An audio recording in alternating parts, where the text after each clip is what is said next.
Gənclər salam, hər vaxtınız xeyir olsun. Mən Həcər müəllimə. OTK sınaqlarının 13-cü izahı ilə davam edirik. Birinci sualdan başlayaq.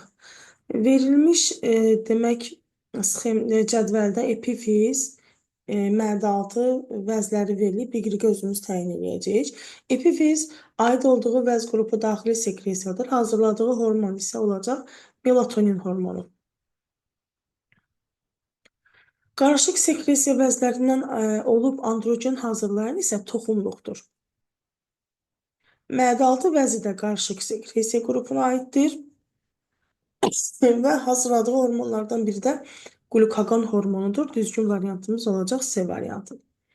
İkinci sual, insan sakit halda 28 tənəffüs hərəkəti edərsə, bu müddət ərzində onun ürəyinin boşalmasına nə qədər vaxt sərf olunur?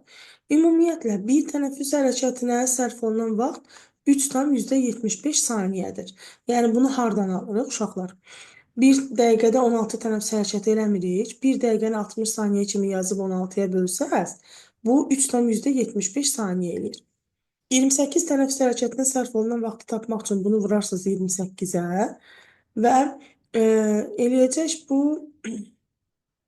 bir dəqiqə hesablayayım. Demək, 3,75 vurulsun 28. Aha, 105 saniyə eləyir.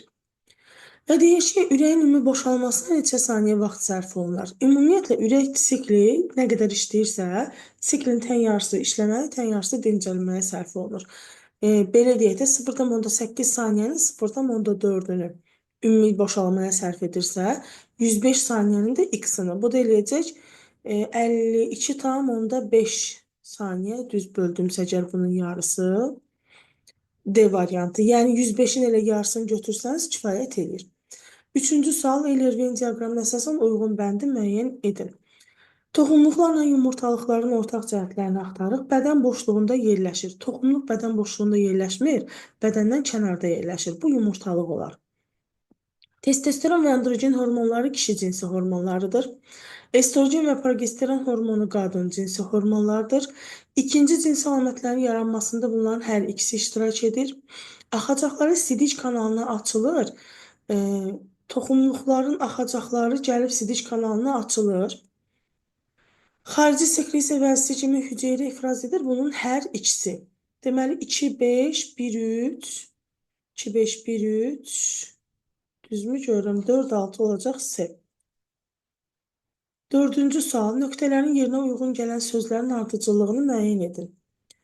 Demək, orta qulaqda bilavasitə arxasında bir-birilə bağlı kiçik sümüklər deyəndə 3 dənə kiçik sümükdən söhbət gedir və təbil pərdəsinin arxasında yerləşirlər. Orta qulaq burun udlaq vasitəsilə əlaqələnir eşitmə borusu ilə. Həmin o Yevstaxi borusu dediyimiz. Deməli, 5, 2, 1 ardıcıllığımız olacaq A variantı.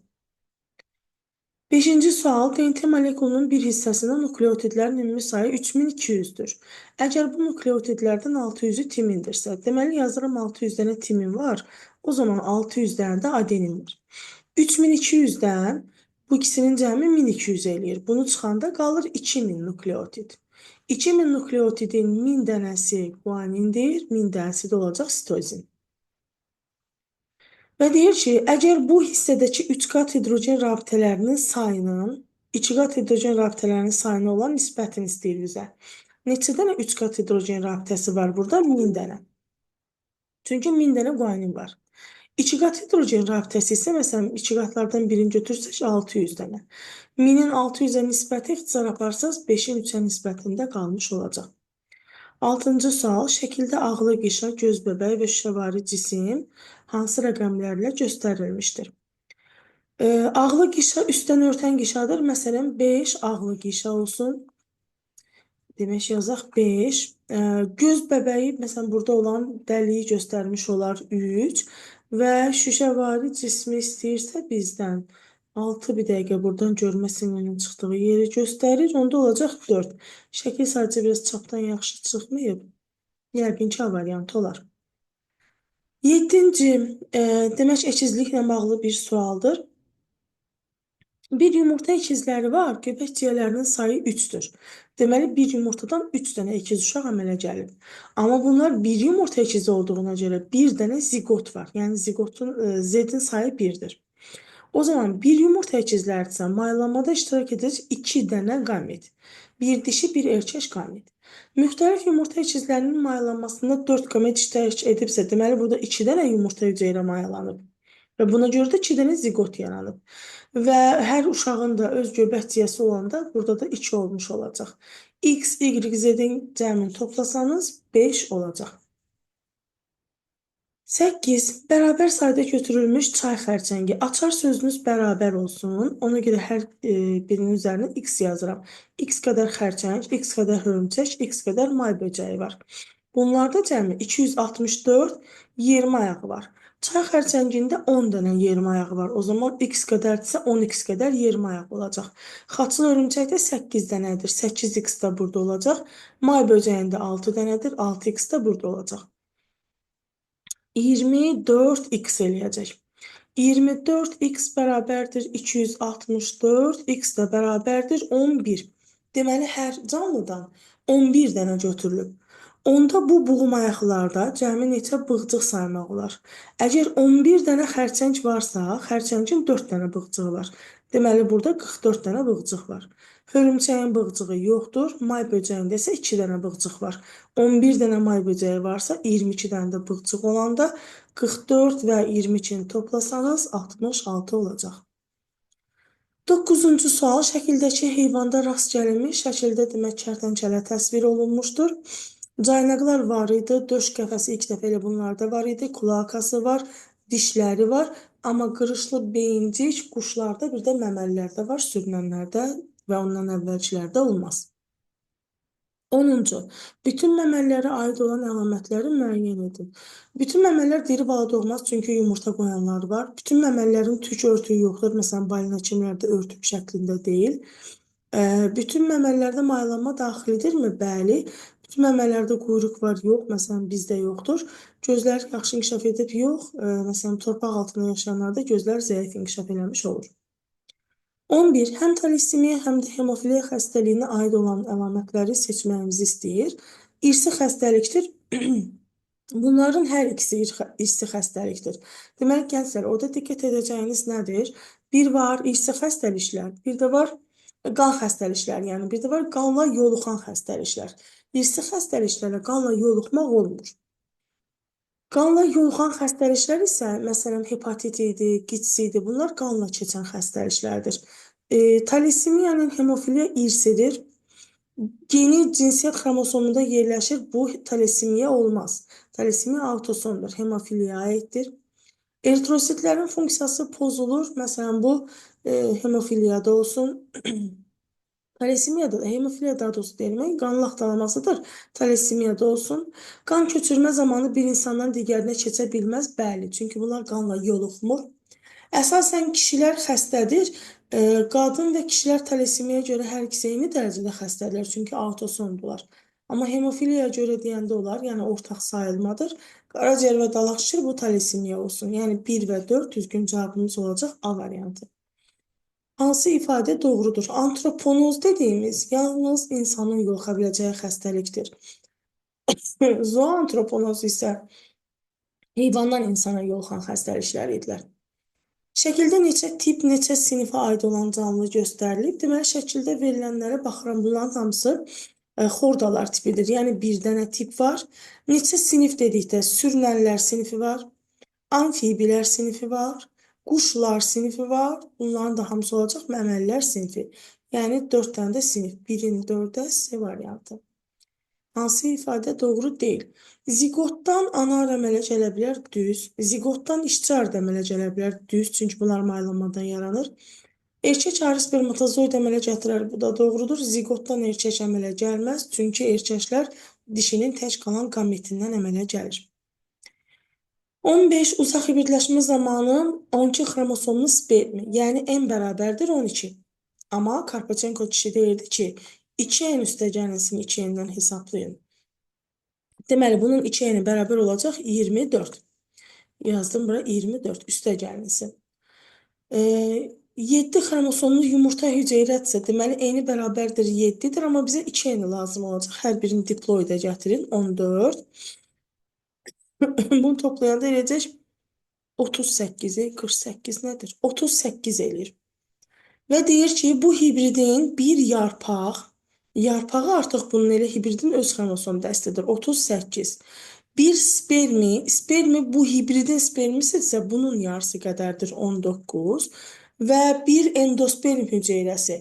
Endosperm hüceyrəsi isə bunun 3 qatı qədərdir. Məsələn, 19-u 3-ə vursam, eləyəcək 57, düz vururam sərgər. Və bunları da toplasaq, 47, 4, 114. Düz toplayıram mı? Bircə dəqiqə.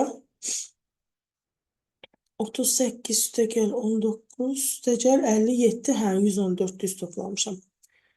Cavabımız olacaq A variantı. 16. Biraz böyüdək. Alman növbəli düzülüşdür. Əgər buğum sayı 10-dursa, hər buğumda bir dənə yarpaq olanda 10 dənə də yarpağı var. Yasəmən qarşı-qarşıya düzülüşdür. Əgər 34 yarpağı varsa, 2-2 düzüləndə 17 dənə buğum eləyəcək. 17 buğumdursa, 16 dənə də buğum arası olmuş olacaq. 27, bu da 16 ilə toplasam, 43 D variantı. 17. Əgər populyasiyada bir allelin rast gəlmə tezliyi verilibsə, Hardy-Weinberg qanununa görə digər allelin rast gəlmə tezliyini necə hesablamaq olar? Deməli, Hardy-Weinbergdə P üstəgəlsin Q bərabərdir 1 idi. Bu da müxtəsər vurma düsturunun açılışı ilə hesablasaz. P kvadratı 2P2, Q kvadratı bərabərdir 1. Köhnə 10-cu sinif dərsliklərində yox idi. Təzə 10-cu sinif dərsliklərində verilib artıq düsturun açılışı. Silur dövründə baş verməmişdir. Demək, buğum ayaqların quruya çıxması, bəli, qanadsız cücülər var idi. Bir də hörümçək kimilərin quruya çıxması, yəni əqrəblər silurdaydır. Molluskaların quruya çıxması baş vermişdir. Doğru, buna görə dedik, ilk ağciyərlər, yəni hava ilə tənəffüs orqanı meydana gəldi. İlk çənəağızlı onurğalılar buradaydı, çənəsiz onurğalılar amma ordovikdə idi. Planlar burada yaranmışdı. Buna görə də saçaqlı sistem, bax, kodlaşdıraq, saçaqlı sistem silurda yarandı deyirdik. Bitkilərin toxumaları isə ordovikdə yaranmışdı. Bu da bura aid deyildir. 19. Doğru ifadələri müəyyən edin. Aha. X, buradan belə eləyək. X, Y, K, Z. Bakteriyalarda ola bilər. X nüvə ola bilər. Əgər X açıq qoyubsa, yəni bakteriyada yoxdur deməkdir. O zaman nüvəni götürə bilərəm. Ki, bu bakteriyada yoxdur. Y ribosoma üstəgəl qrup, ribosom hamıda var. Götürmək olar. Z ribosomdur. Z ribosom olsaydı çıx qoymazdı, üstəgəl olardı. K xlorofil ola bilər. Bəli, bakteriyalarda xlorofilə rast gələ bilərəm ki, burada da üstəgəl qoyub. K xloroplast yox. Plast ancaq ali bitkilərdə olar. Y mitoxondri üstəgəl qoyub olmaz. Yəni 1, 2, 4 düzgün cavabımız A variantı. Biraz yığaq. Eyler-Venn diaqramına əsasən uyğunluğu müəyyən edək. Protonla protein yemağı üçün. Mamırın ilk cücərtisidir. Protonema, mamır. Deməli, mamırın ilk cücərtisidir bura. Qıjının ilk cücərtisidir protal. Olmağına bunların hər ikisi haploiddir. Qamet əmələ gətirir protalın alt tərəfində.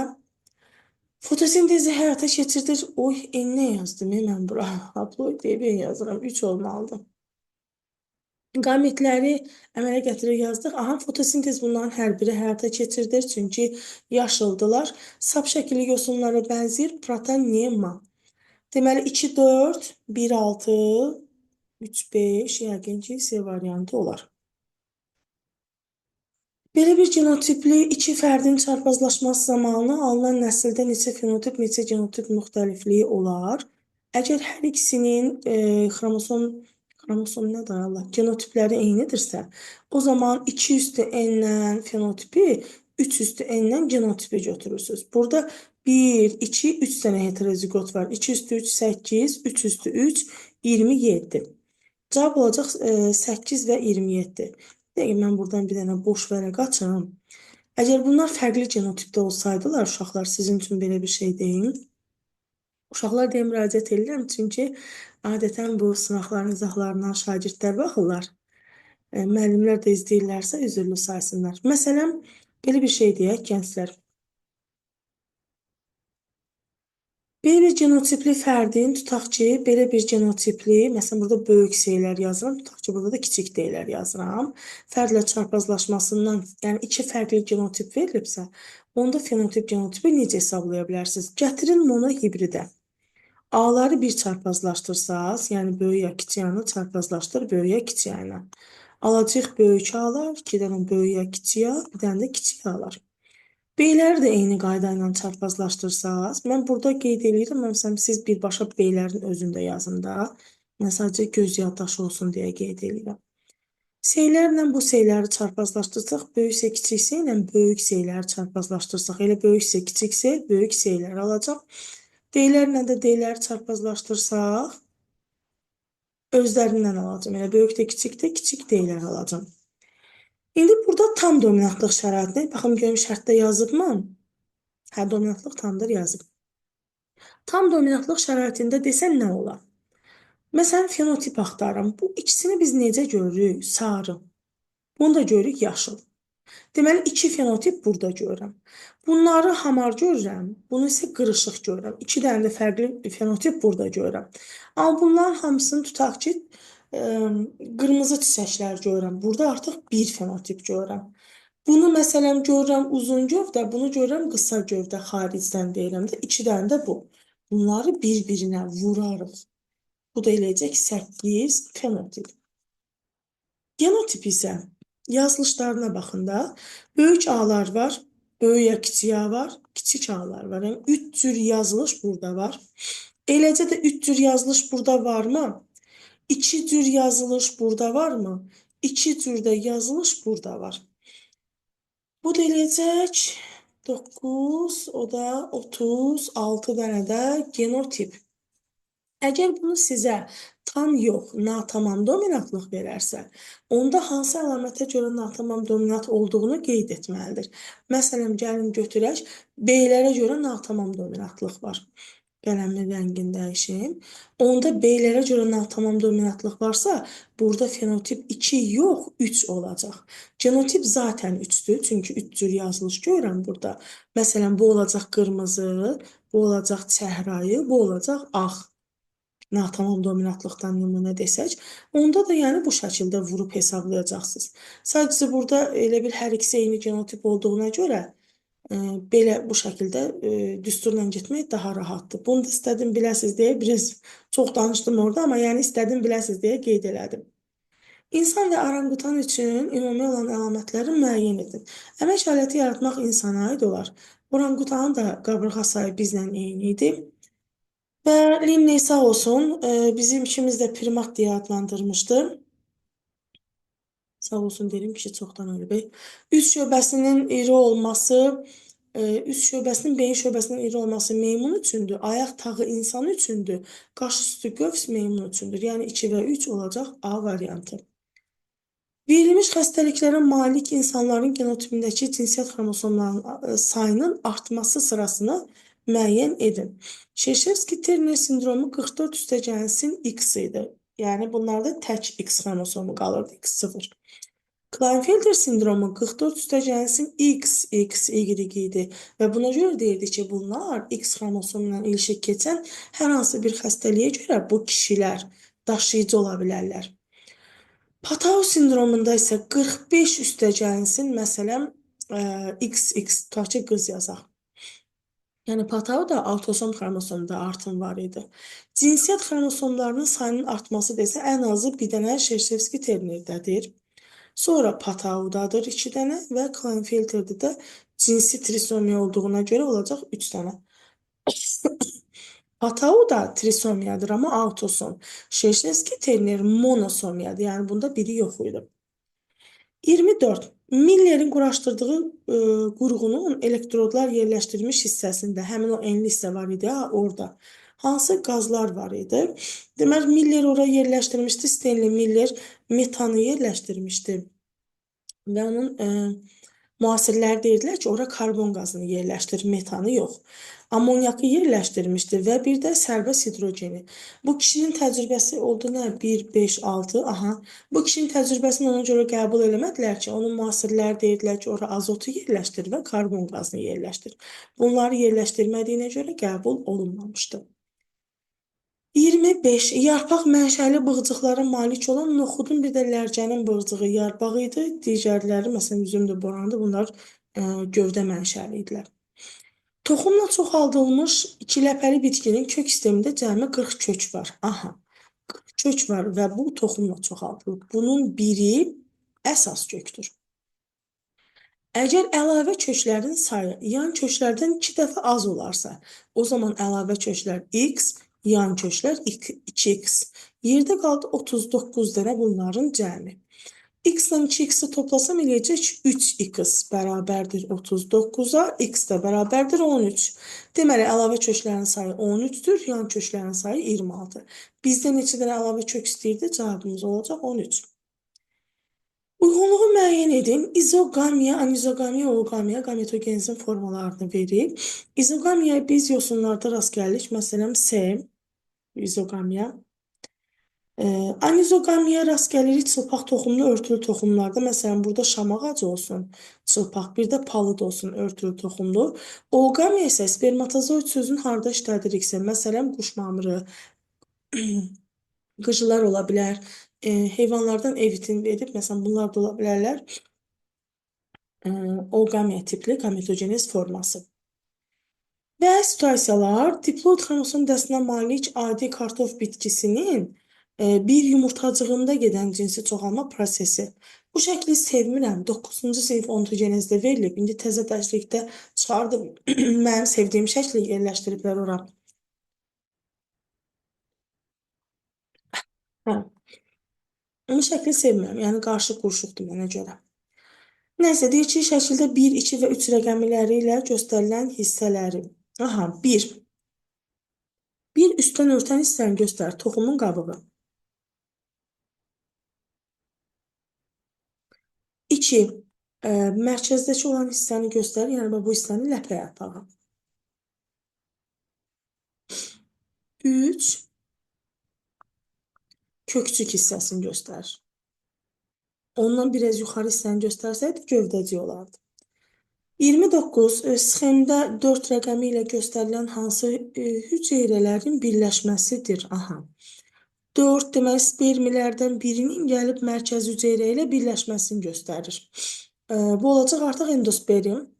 Onda hansı hüceyrələrin birləşməsidir desə, A, yəni A deyə qeyd edib.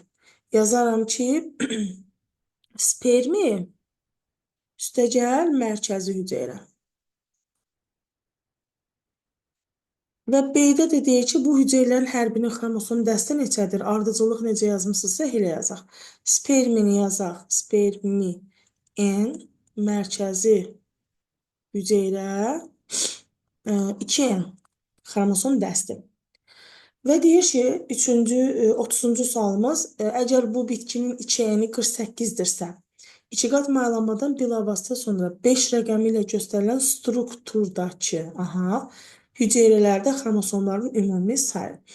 Deməli, 5 rəqəmi ilə göstərilən, biraz qısa çəksəydə daha yaxşı olardı. Rüşeym kisəsini yəqin göstərir. Rüşeym kisəsinin içərisi struktur dediyinə görə rüşeym kisəsidir.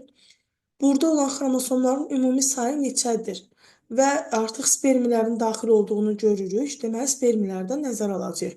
O zaman, demək, rüşeym kisəsinin özündə 8N var. Və 2 dənə də spermi gələndə burada 10N qədər xromosom olacaq. Xromosom dəsti var. Əgər 2N-imiz 48-dirsə, deməli, N-im 24-dür. Onda 10N bərabərdir 10 vurulsun 24, cavabımız olacaq 240.